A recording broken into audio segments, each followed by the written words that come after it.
Okay, now I'm going to be talking about the solar mysteries. And so in my previous basic video, I showed you this already, how the whirling unformed cross of spirit.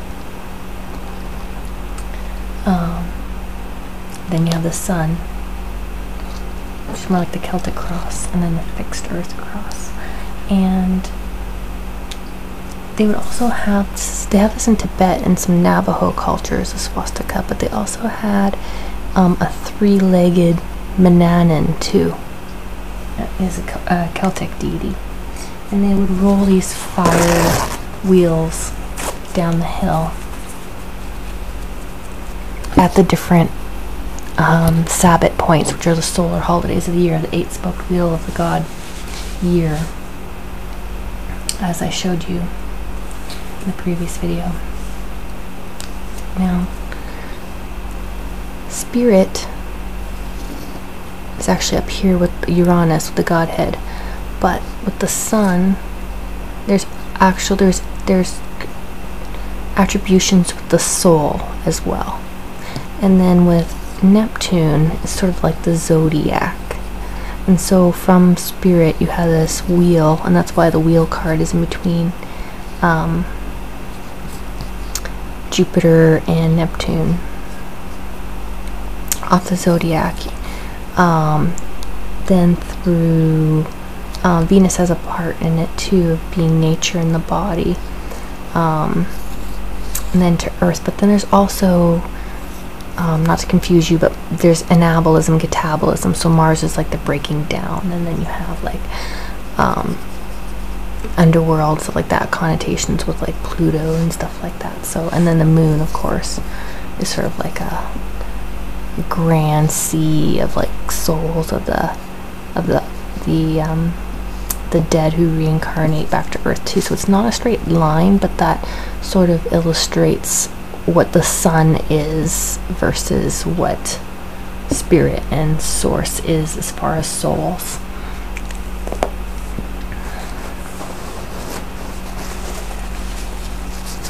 Now Solomon, as I said, Sol, S-O-L, soul, it comes from being like solar magician, and whether or not he was one person or a bunch of people, just like Jesus, as being a solar magician. That's why in his video Bearheart says that you are the magician. This is the symbol for the sun. You are the magician in the circle, the solar circle, right? And then the sun is associated with the face and the personality, which is why we have the sun sign in astrology. And that's a created personality that we make as a higher self. And this can be something super evil or super good. It's just a perfected personality. And that is our holy guardian angel, or our higher self. It's the promised child, the solar child. Okay, and then Crowley alludes to that when he says take a perfect child, about 6 years old or something like that, I think. But let's not go there. So it's not, a higher self isn't something like, I'm channeling my higher self. This is, you know, you're probably actually channeling like a spirit guide or just channeling your own spirit. But that's not your higher self, okay? I'm not invalidating that, but that is not your higher self. And so New Agers and Wiccans will take the ceremonial magic stuff, but they don't really understand where it comes from. Now, the sun is like your navel in your body as well. It's also like a cell. And it is the very center of our whole universe, as well as Leo being the very center, sort of like, of the whole zodiac. It's very balancing, it's very healing. Like I said, if you have too much solar energy, you might just need to ground. But other than that, it's pretty balanced in itself. It's not like working with Mars and then you need to work with Jupiter. Grounding is always a good idea anyway, especially if you have too much energy from doing some of these exercises. Now, the belt also,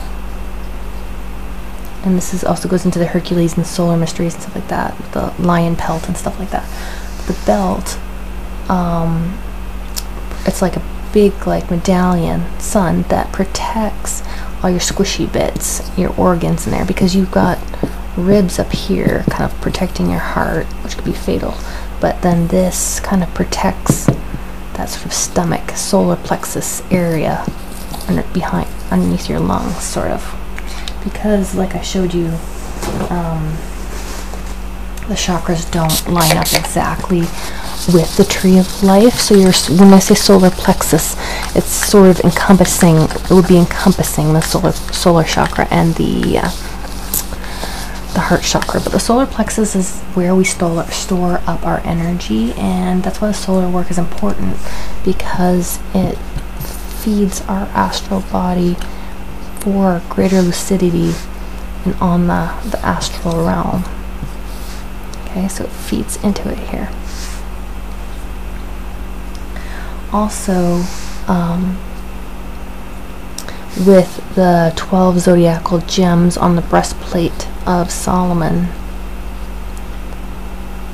okay, the sun is also in the very middle, which I think is like citrine or something. It doesn't really matter for the sake of the conversation.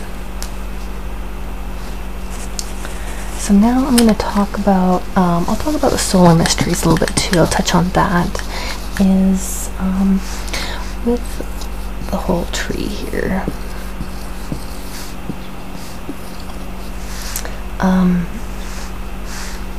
Mars, and then, oops, that's Saturn, sorry. Mars and Jupiter, that's the spear that gets stuck inside Jesus's side, so he's hanging on the tree, right? And then there's Jupiter's cup here, and so you can see how the Jews basically made up the whole sort of fable. It's designed to teach the inner mystery tradition of Gnosticism and ceremonial magic. Okay, and the rooster is like a solar symbol, greets the day with the sun. The whole hanging on the tree for 9 or 3 are very Saturnine, and the astral numbers, and moon, of course, is solar number, like I talked in my previous video, but each sphere has a number, and the moon for death and where the souls go immediately is 9, 10. So you can see that interplay too, besides Odin hanging on the tree for 9 nights. You don't need zeitgeist to see some of that, as well as being crucified on Golgotha, which is Skull Mountain, and that's also like consciousness and necromancy too. Okay, and then he's risen, a spirit risen, right, from the cave, from the darkness where the sun goes. You know, like Yule, Christmas for 3 days. Okay, overlaid over that pagan wheel of the year, the sun god, solar calendar. So now I want to talk about the solar breathing and the solar armor. So Barefoot presented this as 2 different rituals, but I put it together because it really flows nicely for me, and I'm just going to present what I do. And like I said, it works nicely for me, and I've discussed it, and he says it's not wrong, as well as showing me something that's not being released and me intuitively guessing at something that hasn't been released. So I'm going to get into that. So solar breathing, you can do this outside with a real sun, but you just imagine, like, I imagine a golden ball, like, and you can get fancy with like fire flares and stuff like that, like a sun, but you just imagine that above yourself. And I normally do this laying down, and then that's your solar center in your body. You basically take a charge into your solar plexus, and mine's not like a straight line, mine more looks like that, but whatever. And then every time I breathe in, I just kind of blow up the balloon a little more, take another one, and then I put that charge in, take another breath, make it a little bigger, until basically it's covering my whole body there. Then I start formulating my armor, so kind of like in Terminator, where all the molecules go back together. You can start usually, you know, it's easier for me to start with the chest. Okay, and then just start making the other bits, whatever. Okay, and I also imagine my lance or my sword beside myself, like how we were taught with this card. Okay, and you can see the light coming in here, and then the 3 represent like the 3 pillars, and also the triad above of Saturn, Neptune, and Uranus. Okay.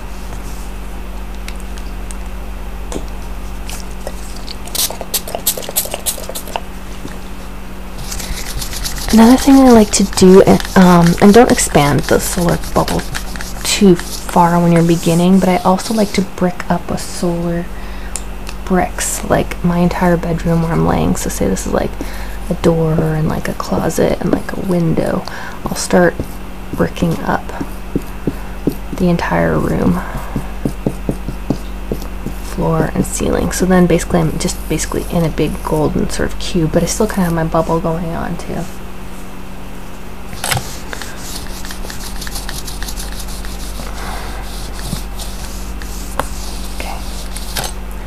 The other thing that I sort of guessed at, which is kind of unreleased material, so say here's your armor here, and might be more like your helmet might be more protective, but you definitely want to, don't force it, but you definitely want to have your metal gloves and gauntlet or whatever too.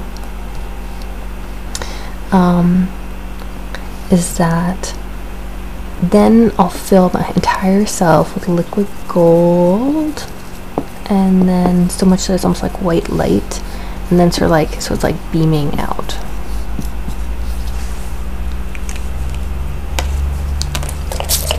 That's something that I guessed at. And then the other thing is that say you're having like a lot of activity, you're really tired, you don't want to have any lucid dreams or any contact or stuff like that. This emotional realm is sort of like Battle Dome. And then you have Earth right here. Most of the time we're just in like, you know, mundane consciousness, even though we do think and we do have emotions. It's gonna be very almost vampiric, like realm, the moon realm. Females are more receptive, males are more projective. It's just natural energy. It's not evil or anything like that, but definitely some lodges will teach you how to astral travel without protecting yourself, and it's very easy for them to get energy at you or attack. And actually, as you more do these rituals and more emit more light, you'll become more noticeable to other entities too, who might look at you as like a tasty lunch. So if you know you just want to break from that or whatever, you just want to sleep. Another thing that I will do is say I'm laying in bed, and so he taught me this, is just imagine yourself laying on a gold shield. So it's kind of like a little bit concave or whatever, laying on a gold shield, and this will put more your energy body more aligned, sorry, not on more astral, more up here on the sun. So it's almost like blocks, will block that and give you more restful night's sleep if you need extra healing or just rest or whatever. And sort of like in 300 where they say come home on your shield or with it, it's a card of rest and that too, right, and healing. So also your mom would normally give you the shield, and also, you know, the pentagram being banished, you know, sort of being a shield. The Knight of the North, for the invocations, also has a shield, and Sir Gawain would have the pentagram as a shield as well. So you can add that on there if you want.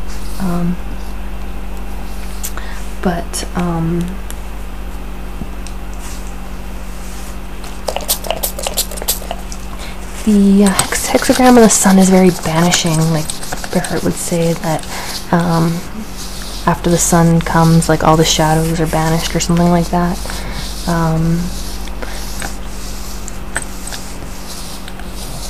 And so after a really heavy duty ritual at night with a lot of entities came, and the next day went naked in the sun to banish all those negative energies and stuff like that. So I've talked to him before about the LBRH or GBRH, the banishing hexagrams, and he doesn't really think that those, there's no like real equivalent, or doesn't think that those rituals are that helpful. but the solar energy is very banishing in the sun and stuff like that. And so there's also solar gazing for psychicness, but it's not like you don't stare at the sun, you just would more stare at like the sun's reflection on the lake.